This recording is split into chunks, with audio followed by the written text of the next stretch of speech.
Hey guys, it's Justin again with episode 3 of the start to finish series for the resin Sazabi.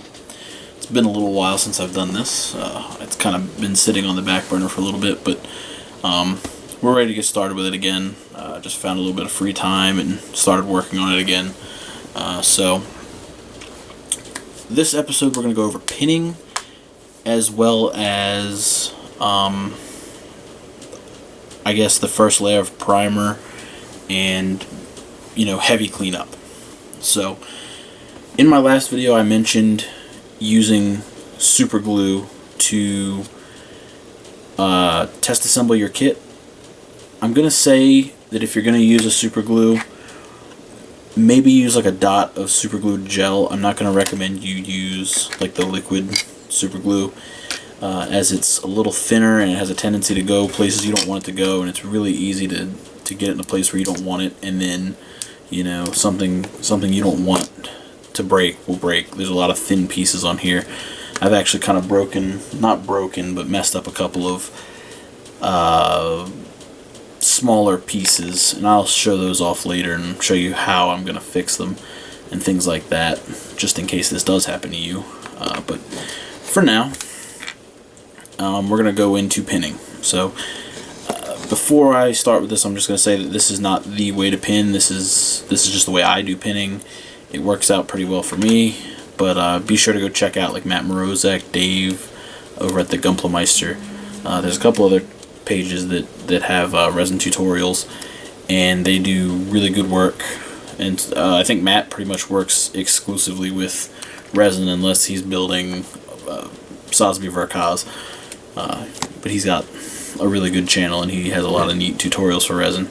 So for this tutorial we're just going to work on the gun. The gun is pretty straightforward. It's broken into a couple of pieces, I think 5 altogether. You've got the biggest chunk of the gun. You've got half the hand and the handle and the trigger. The ammo pack, the fingers, and the hand plate. Now for this I'm also going to use the right arm, which I've taken off of the Sazabi. You can see where I just kind of plugged it in right there. And that's really easy to get in and out. You just, and this is the hand that it holds the gun in. So you can see that you just peg that in like that, and it fits just as well as anything else would. So we're going to put this part to the side. This is the only piece we're going to need for the sake of this. Materials you're going to need. I'm going to recommend a cheap pair of nippers, just in case you need to trim some, in hard to reach pin. I'm going to recommend a pair of these are wire cutters, but any kind of cutters that are set or good for cutting pins and things of that nature. It's got a really nice cutting edge on it, and it works really well for me, so it's just what I use. Obviously you're going to need the pieces you're going to pin. I'm going to recommend some super glue. It doesn't matter what kind. This is your preference. Just take special care with this. Obviously you're going to need pins. I'm going to use 2 different sizes here.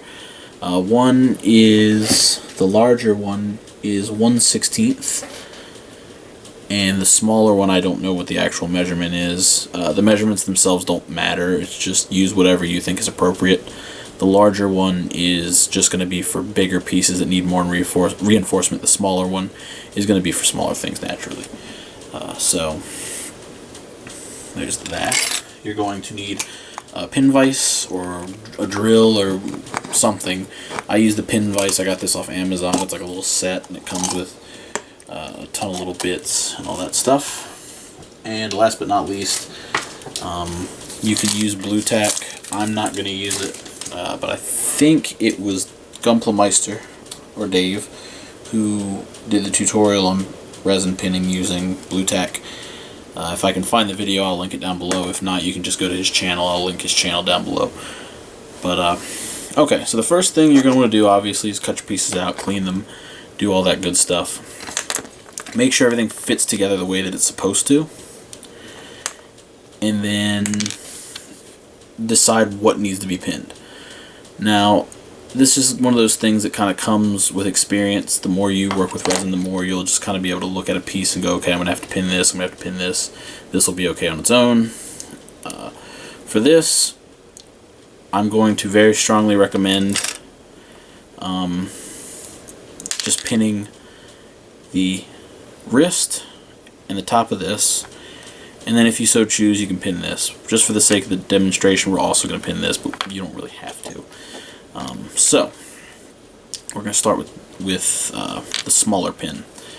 Now this is a bit that is roughly the same size. I just kind of hold them up to each other, and I find one that matches pretty closely. This one matches almost exactly to the pin that I'm using. And I literally just, I take my pin vise, I find a good spot somewhere in the middle usually. There's nothing wrong with making multiple pins in one piece. You can do one on each side if you think that it will give you better support, but since this is just a free hanging piece, it's not going to be very heavy, it's not going to take up a lot of space. I'm just going to go ahead and drill right down the middle. So I'm going to pick a good spot in the middle. Doesn't really matter, just as long as you don't, I guess, do it real close to the edges. And I'm just going to start drilling. Don't apply too much pressure, you can break pieces this way.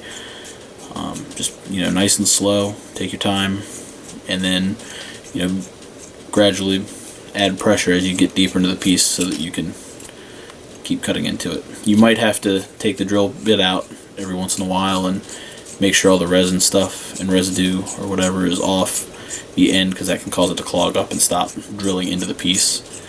But you don't have to go super far in. I think that'll be... I'll go a little further.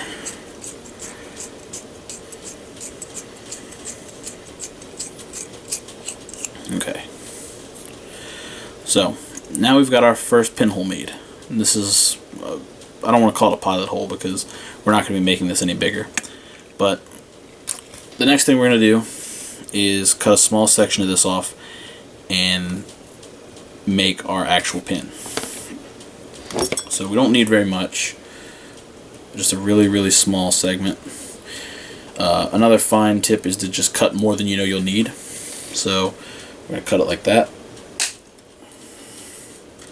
Put that off to the side. We're going to take this.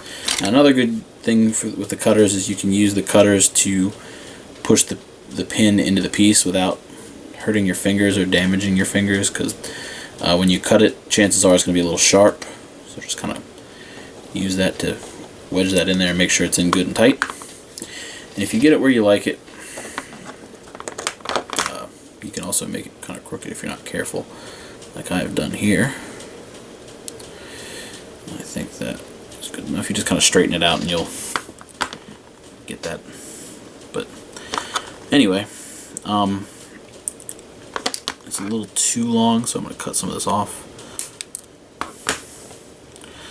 Now, another tip that I've kind of picked up on is when you cut your pin, you want to cut it diagonally, like put a sharp angle on it so that it has a point. And again, this is just the way that I like to do things. Again, there might be easier ways to do this, but once I get my pin all squared away, I just take it and I push the two pieces together. Not really hard, just enough to kind of dig in a little bit. If you see very carefully there, it made a little indentation. That's where the two pieces are going to line up. So you just very carefully go ahead and drill into the piece.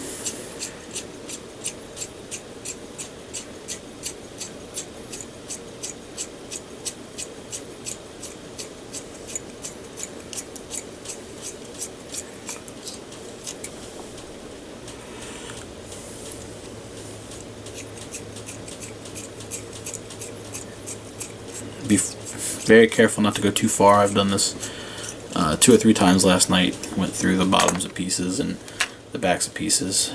But then when you get it all squared away how you want, you should be able to just plug it in, and now the piece will stay in place where it needs to be. Now, the larger pins are going to work the same way, but the only difference between using the large pins and the small pins are the larger pins are going to provide you a little more support because they're thicker. So, same principle. This isn't going to cut it for these. Hop on So we're going to cut 2 just decent sized sections off. You know, these are hard to cut with this.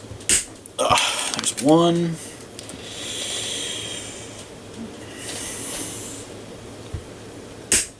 2. Put that aside.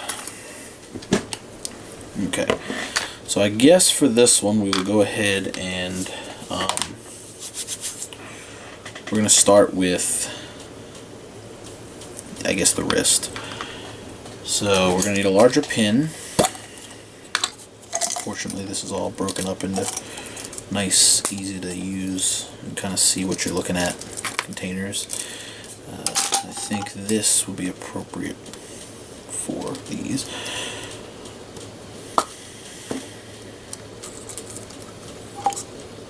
Let's try that one.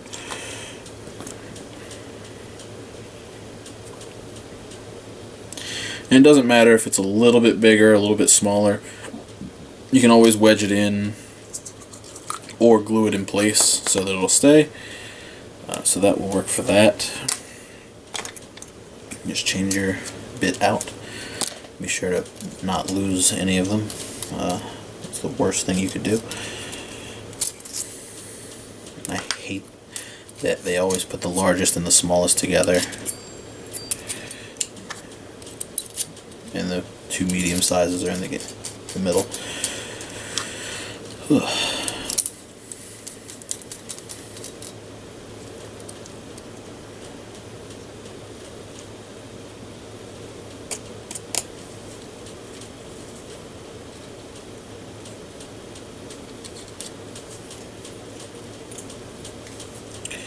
I don't feel like this is going to work, but we'll try it. So, once again, same rules apply. Just be more careful because you're drilling a larger hole. And, you know, these holes are difficult to fill. So, just start drilling real slow. Make sure you're keeping your hole straight.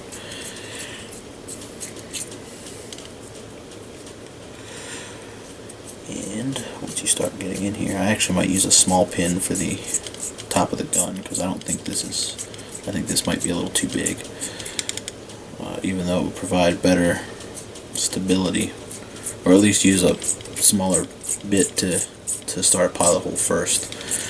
But you get a pretty good ways in there, and stick your pin in, make sure that it's all good to go. This fits in pretty loosely, so I'm going to recommend gluing this in. Now when I glue my pins in, all I do is take my glue, put some on the end here,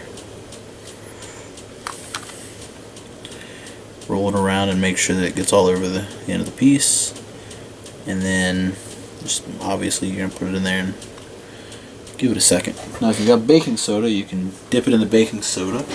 I have some around here somewhere, and it will cure it up instantly and cause it to dry and stay super dry and super strong. Now this is entirely too much pin for this piece, so we're also going to cut it down substantially. You know, shield yourself from it so it doesn't hit you in the face. It's really hard to cut. Okay.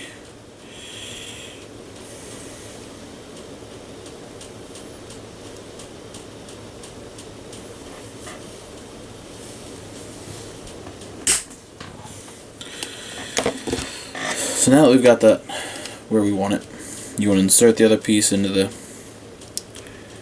wrist and just kind of do the same thing as before. Kind of press in a little bit, give it a couple twists, and let it make that indentation. And then use that as a guide to drill into the actual piece.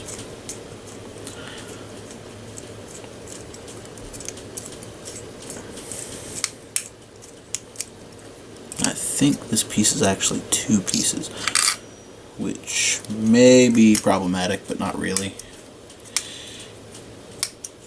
We'll just go with it and see what happens.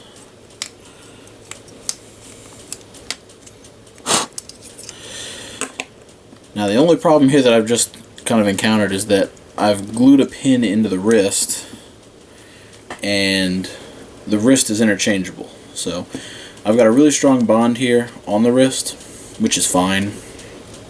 This will actually work really well. It's also rotatable now, so I can kind of position it any way I want. If you pin everything properly or well enough, you'll be able to get a little bit of, I don't want to call it articulation, but you'll be able to move the pieces around a little bit, because where this one's an interchangeable part, you're not going to be gluing the other end in, so it's going to fit snug if you do it right, and then it will remain like that, and then you can pull it out and put the other hand on. So we'll put a pin on that one later, and that hand will fit right in there. You can just swap them whenever you want. Now this we're going to leave separate for now. When we paint it, we'll come back later and sand the back of that off so that we can glue these two pieces together and they'll stay together. But this pin is done. This pin is done. Now all we got to do is figure out how we're going to pin it to the top, and that's going to be probably the most difficult part because of how thick these pins are. I don't really want to. Okay. I don't really want to mess up and drill crooked and go through the hand or go through anything like that. So I can either try really carefully to go super straight and make sure that this is the way it is, or I can just use a thinner pin on it. This is a little bit heavy, so maybe I can do two smaller pins, which might be smarter, because this is going to be glued in. You don't need a pin here, but I'm going to recommend it just because it's a really large piece. There is the chance that that'll come off. I think I'm going to go ahead and do the small pin. I think that might be a little smarter. So we'll use that second large pin we cut to, oh god, it's stuck, to do the other wrist. Another thing to note is to make sure you put your bits in the correct thing or they can get stuck. But once you get all this said and done, you get pretty quick at it. I pinned most of the leg up in about an hour last night, just messing around at work. So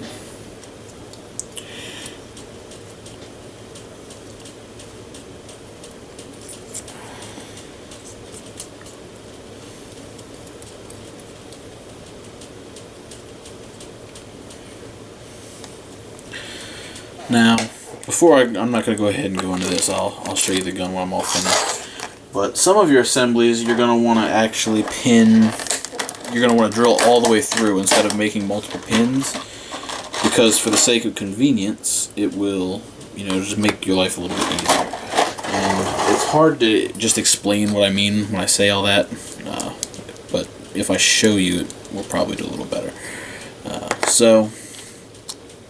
For example here, take the foot off.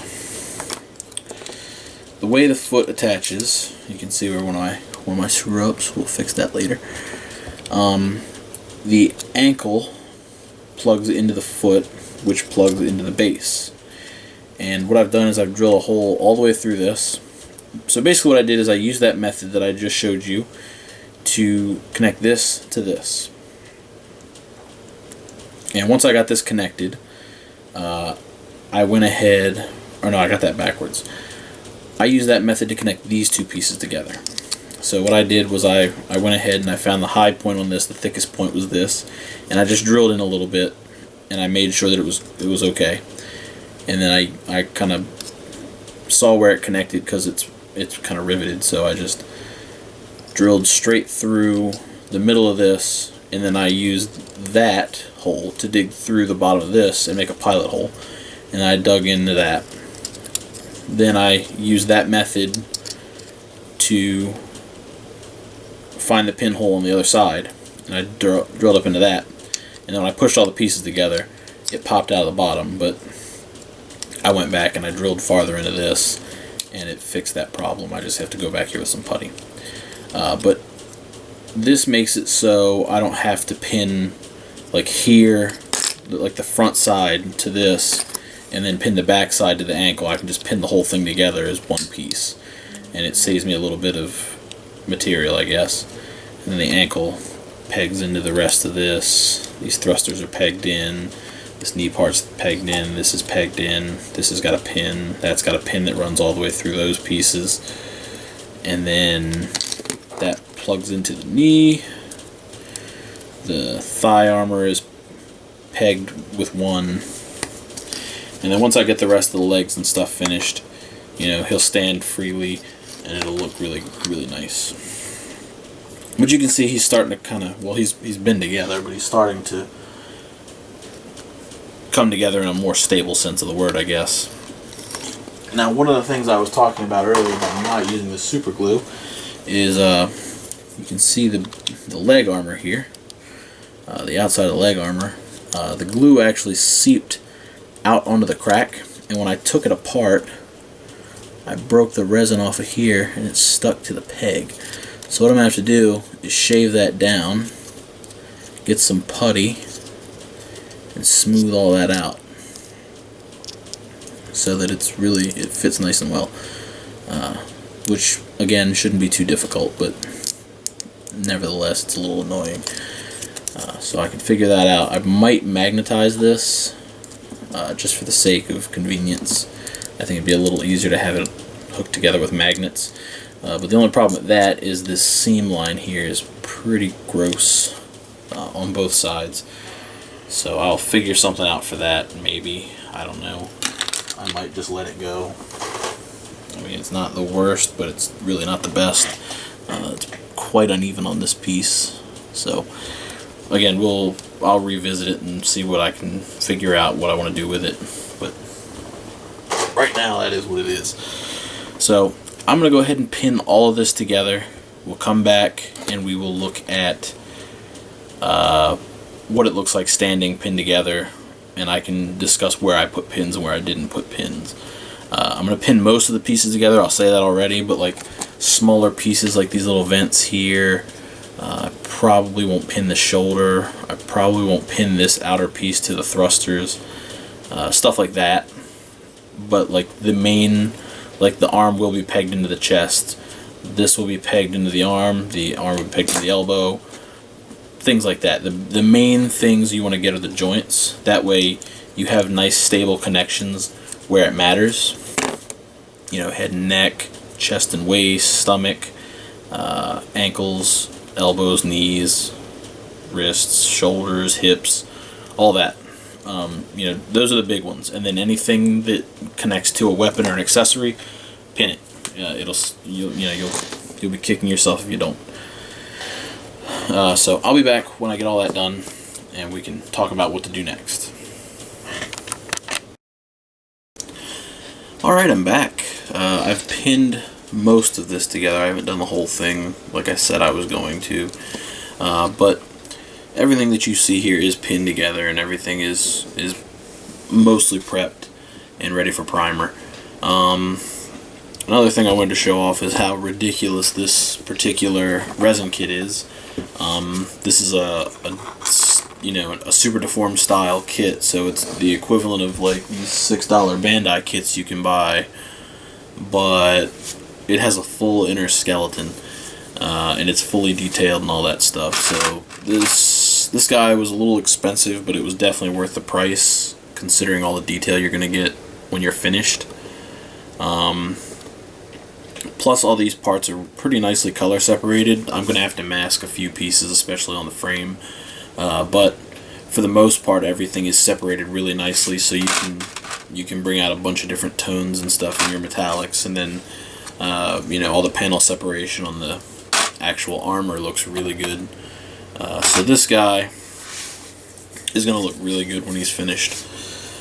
So, like I went over, the pinning and all that stuff, I really went on about that. Pop this one out. Maybe. Okay. So, what I did was I pinned the shoulder into the body. I pinned, I guess I didn't. I pinned the elbow. I don't even think I took this apart. Nope. So I gotta go back and fix that. Ugh. But that's gonna be pinned, so I can keep it in place, and then I can glue the pins together. All that. The wrist is pinned in. The handle's pegged in or pinned in. The ammo clip is also pinned in. And one of the advantages of all this is when you come to painting, it's going to make it easier to paint because you're going to have things to plug your skewers into. You're going to have, you know, just lots of room to mess around with, and it's not going to compromise painting the kit at all. But it goes together pretty easily. You know, just pay attention to the orientation of pieces and things like that. Looks really good, straight, as straight resin. It's really detailed. It's a really, really nice kit. So what I'm going to do now is I'm going to take this and put it in here, and I'm going to start with my favorite method of doing anything, and that's from the bottom up. We're going to start with the... God, I pinned a lot of this. We're going to start with the legs, and we're going to work our way up. And for this, I'm just going to go ahead and prime, if I can figure out where these joints are, because this, I believe that's okay. So we'll just use this leg for an example. I'm going to take this over, I'm going to prime it, I'm going to, you know, just prime the whole thing as one large piece, and then we'll take a look at it and I'll show you what needs to be fixed and what doesn't need to be fixed. Okay, so I just went ahead and primed up both of these. I figured, why not? I had the primer in the cup, might as well just do both of them. So you're seeing these the first time just as I am. I haven't previously inspected these pieces or anything like that. So I'm just going to give these a quick look over and find things that I think are wrong with them that need to be fixed. Another advantage to priming separately is you can see what's going to be shown and what's not going to be shown. This is a big thing by my friend Chris does. He does a lot of priming in chunks, especially with non-Bandai kits. But anyway, there's like jaggy marks here that needs to be sanded out. Same with along this edge here on the leg or on the foot. It's a little harder to see, but it is there. But you want to look for lips. You want to let the light hit it and look for odd like deformities and shapes like that where I think that's supposed to be flat. I'm gonna have to smooth that out. And let's see. There's on the toe here. There's some lips where the resin slipped. That's actually on both of them, but I'm still gonna fix it. And then for some of these, it's as simple as just sanding. You can really just take a piece of sandpaper or a file or whatever your tool of choice is, and just very lightly, just go at it. Don't apply too much pressure.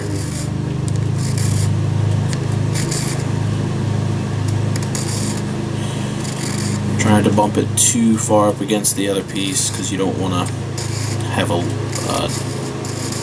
concave segment in the toe.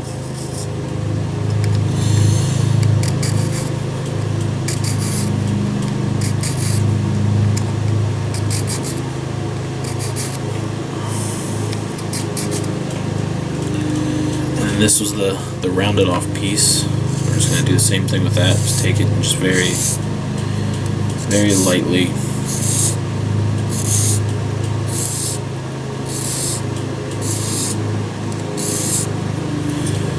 smooth that out until it's completely flat.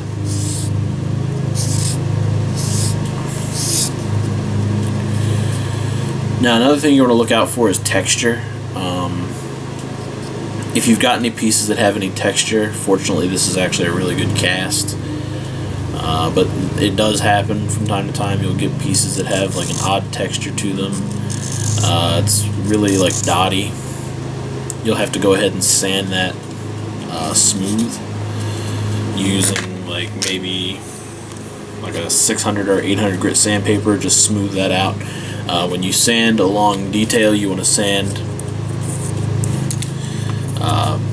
up and down with the detail like this, not this way, because it's going to soften that detail up. So you'll kind of go up and down, you'll make little circles and things like that.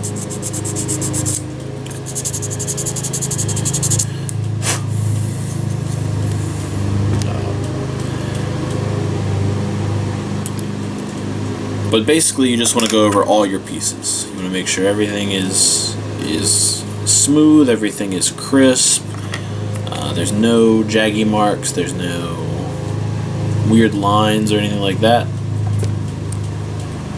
And then you are square to prime it one last time. Make sure you give it one last final look, make sure it looks good, and then you're going to want to start your paint process. Which I'm still going to follow through so everybody can see that. But painting resin isn't much different than painting plastic. You just have to, the longest part of the whole process is waiting between coats, because resin doesn't allow the paint to dry the same way that plastic does. So you're going to have to, paint your pieces and then wait a couple of hours. Even if you're painting with lacquers, it takes a little longer. But all this comes apart. As you can see, I've got most of it pinned. Anything that's got something that hangs off of it anyway, I've pinned.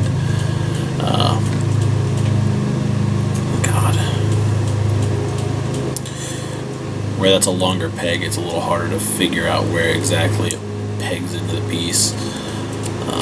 But once you get it in there, it's really sturdy, really stable.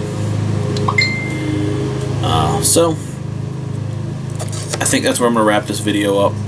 I think that gives you guys a pretty good start. The only thing I didn't go over was fixing things like this, where I went through the piece. And it's really, really nothing to it. You can use super glue to do it. You can use putty, anything you want. Actually, I think I'll just go ahead and do it. So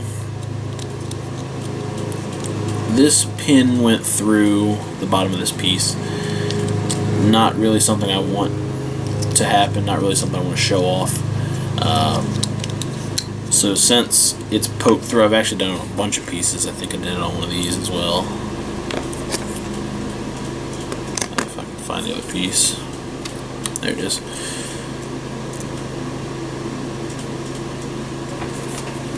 One of the ways is you can use super glue and baking soda or whatever, and you can put the super glue in here and you can dip it in the thing and then sand it down, or you can putty it. One of the recommended putties for resin, figure out where I put the stuff, is Bondo. Where did I put my Bondo?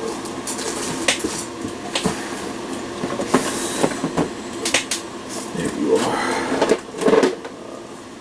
This, and then there's like a little tube of hardener somewhere around here.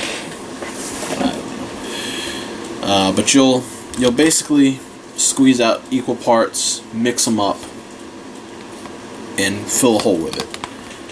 And when you do that, it'll harden like resin.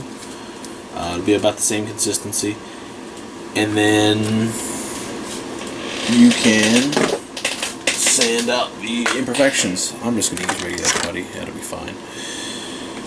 So get something to squeeze that out on. Toothpick. There's also probably metal tools that you can use for this that'll probably be a little more suited for it, but it is what it is. Another beauty about using this on resin is it's resin. You can't melt resin using lacquers. So if you mess up painting, if you mess up with putty, if you use too much putty, there's no worry of melting the piece or having to go easy, I guess, because you can't actually melt the piece.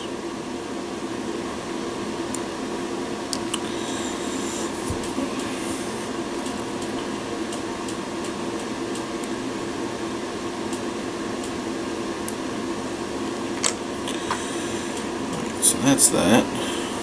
We take this one and we smooth that out a little bit, and we're good to go.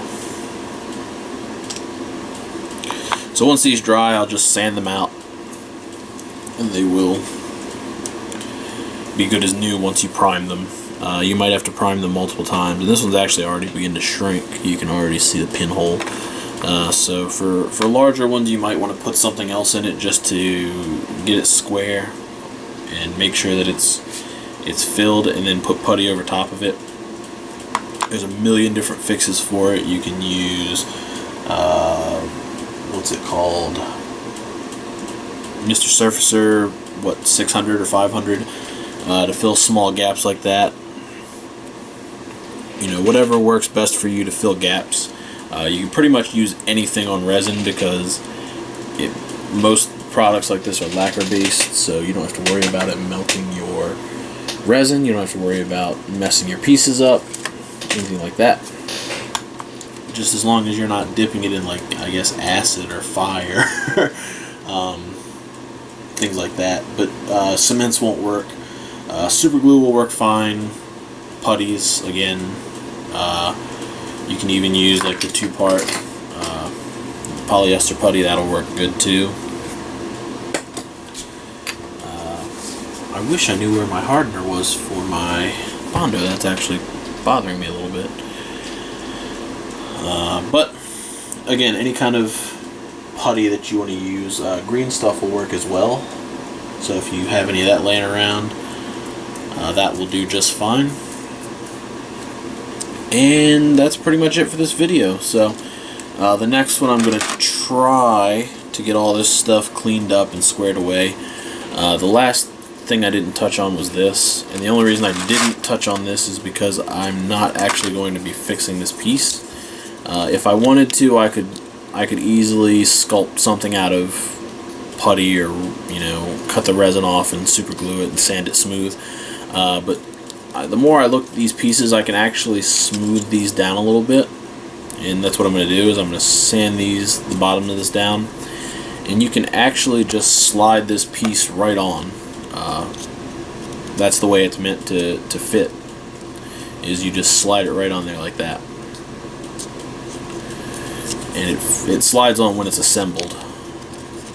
So there's the leg, and then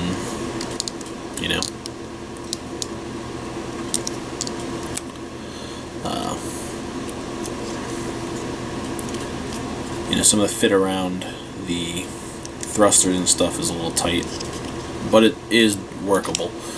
So what I'm going to do is hopefully remove this gap altogether using various putties and things like that, and I'm going to just get rid of it entirely, get rid of that whole little gap, and I'm going to just slide the piece on so that I can paint this as one piece, which will also be a lifesaver to me because I won't have to worry about